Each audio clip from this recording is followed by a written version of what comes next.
Hayley Fitzpatrick is there. Earlier she told us more from Cape Town.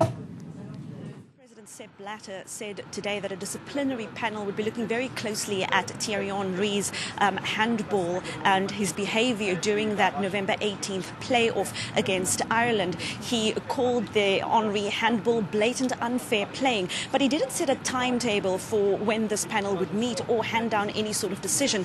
But there were some other interesting developments coming out of this press conference here in Cape Town today. FIFA, of course, announcing that it will not change the way the game is being officiated. There was widespread speculation that FIFA might allow the introduction of 2 extra referees at matches next year. FIFA today saying 3 officials, that's it. Nothing is going to change in that regard. It did say, however, that they would consider using television technology, as you would find in rugby, to help referees, but that's for the future and that's not an option for this World Cup. On the issue of match fixing, FIFA announced that with the help of Interpol, it would set up a task team to help stem the tide of illegal betting following that match-fixing scandal in Europe. So very interesting and very important developments coming out of that conference today. The other big news today was England being seeded. It is now, of course, in the same pot as the likes of defending champions Italy and, of course, Brazil. South Africa being in that pot as well, purely because it is the host nation.